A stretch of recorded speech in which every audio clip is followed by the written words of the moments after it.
সেই দূরত্বকে ব্যবহার করে হেজিমনিক ভারত এবং পতিত ফ্যাসিবাদ শেখ হাসিনার দোসররা বাংলাদেশে বিশৃঙ্খলতা এবং সেনাবাহিনী সম্পর্কে জনমনে সন্দেহ সৃষ্টির অপচেষ্টা চালিয়ে যাচ্ছে। উদাহরণ হিসেবে আমি আপনাদের এখন একটি ভারতীয় পত্রিকার একটি সাম্প্রতিক নিউজ আপনাদেরকে দেখাচ্ছি। ইন্ডিয়া টুডে 27 মার্চ 2025 বাংলাদেশ সম্পর্কে একটা আর্টিকেলের শিরোনামটা দেখুন, কোন উস্কানিমূলক শিরোনাম হচ্ছে হোয়াটস on Bangladesh army chiefs mind.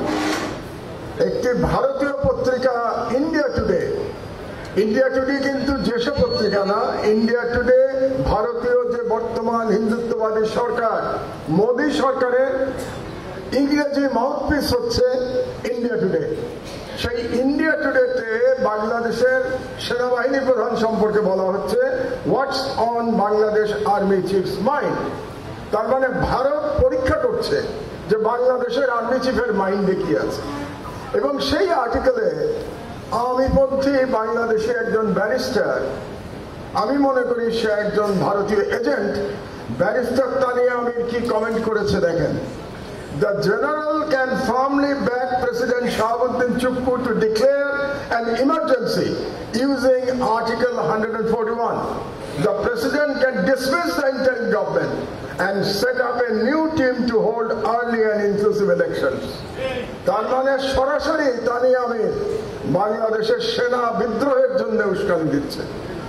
আমি আশা করেছিলাম এই গত এক মাসের মধ্যে ব্যারিস্টার তানিয়া আমিরের বিরুদ্ধে রাষ্ট্রদ্রোহের মামলা হবে।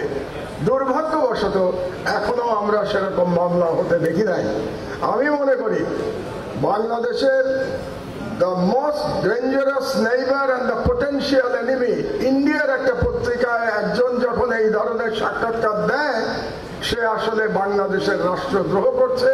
আমি যতটুকু আইন জানি, আমার মতে তানিয়া আমির রাষ্ট্রদ্রোহ করেছেন। সুতরাং আমাদেরকে সতর্ক থাকতে হবে। সতর্ক কি থাকতে হবে? জনগণ এবং সেনাবাহিনীর মধ্যে ইস্পাত কঠিন ঐক্য গড়তে হবে। ইস্পাত কঠিন ঐক্য যখন আমরা বলি, তখন দূরত্ব কমাতে হবে, দূরত্ব শূন্যে নিয়ে আসতে হবে।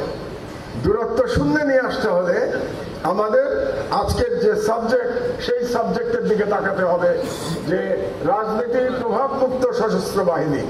ইট ইজ ইম্পারেটিভ, এটা আমাদের করতেই হবে। কিন্তু করতে হলে আমাদের একটু ইতিহাস বিশ্লেষণ প্রয়োজন। আমি একজন ইতিহাস এবং পলিটিক্যাল সায়েন্স রাষ্ট্রবিজ্ঞানের একজন গবেষক হিসেবে আমি বিগত 55 বছরের ইতিহাস বিশ্লেষণের চেষ্টা করেছি আমার আজকের এই পেপারে। এবং এটা আমি দশকওয়ারি চেষ্টা করেছি, এভরি 10 ইয়ার্স ধরে আমি চেষ্টা করেছি। আমি জানি আমাদের সময় সীমিত, আমি চেষ্টা করব সীমিত সময়ের মধ্যে সংক্ষেপে আমার বক্তব্য তুলে ধরার জন্য। এই ইতিহাস বর্ণনা দরকার এই জন্যে যে ইতিহাস না জানলে আমরা বুঝতে পারবো না যে সংস্কারটা কিসের দরকার। কি সংস্কার করব আমরা? সংস্কার কি শুধু সেনাবাহিনীতে দরকার, নাকি রাষ্ট্র কাঠামোর মধ্যে সংস্কার দরকার? এটা বুঝবার জন্য আমাদের একটি ইতিহাস বিশ্লেষণ প্রয়োজন। আমি একজন গবেষক হিসেবে নির্মোহ